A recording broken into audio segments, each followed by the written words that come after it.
इस particular question में पूछा गया कि आपको बताना है कि ए और बी के बीच में कितने कितने रिलेशंस पॉसिबल हैं। हमें ए और बी दोनों गिवन है। मैं ए क्रॉस बी, जो कि क्वेश्चन नंबर 1 है, वहाँ से शुरू करता हूँ।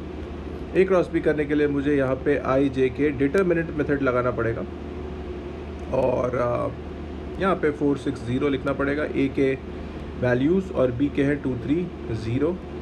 और जब आप इसको सॉल्व करेंगे तो इसका आंसर सिर्फ के का हो सकता है, क्योंकि जब आप के की लाइन ऊपर और नीचे काटेंगे तो उसमें आएगा 4 इंटू 3 12 माइनस 6 इंटू 2 12। तो ये तो आई थिंक 0 ही आ रहा है और आई जे भी 0 होने वाले थे, इसलिए मैंने उसको लिखा ही नहीं। तो ये तो 0 है, ए क्रॉस बी 0। तो एक चीज़ तो क्लियर है कि पहला सही है। बाकी सब भी देख सकते हैं। अगर मैं ए डॉट बी करने जाऊँ तो दोनों के एक्स कॉम्पोनेंट्स यानी 4 गुने 2 8 और 6 गुने 3 18, तो ये 26 आएंगे। इन्होंने 24 दे रखा है, ये गलत है। तीसरे क्वेश्चन पे आता हूँ कि ए का मैग्नीट्यूड डिवाइडेड बाय बी का मैग्नीट्यूड। तीसरा ऑप्शन यही है। ए का मैग्नीट्यूड होगा 4 स्क्वायर प्लस 6 स्क्वायर, क्योंकि कॉम्पोनेंट 4 और 6 है। बी का मैग्नीट्यूड होगा 2 स्क्वायर प्लस 3 स्क्वायर। और इसमें जब मैं सॉल्व करता हूँ तो भाई ये हाफ तो नहीं आ रहा ना। ऊपर में रूट 52 है और नीचे में रूट 13 है, तो ये 2 आएगा, हाफ तो नहीं आएगा। और आखिरी वाला ए और बी का देखते हैं।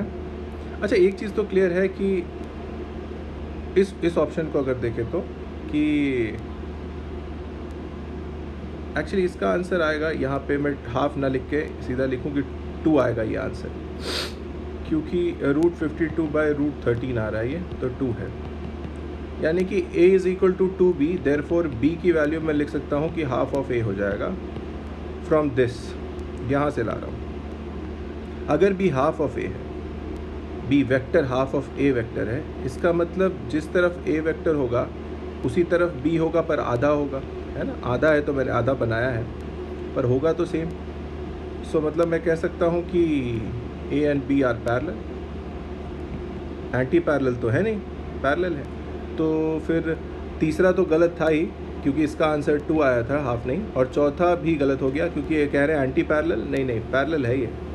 तो option number 1 is correct. A cross B is equal to 0। That's it, that's the right answer.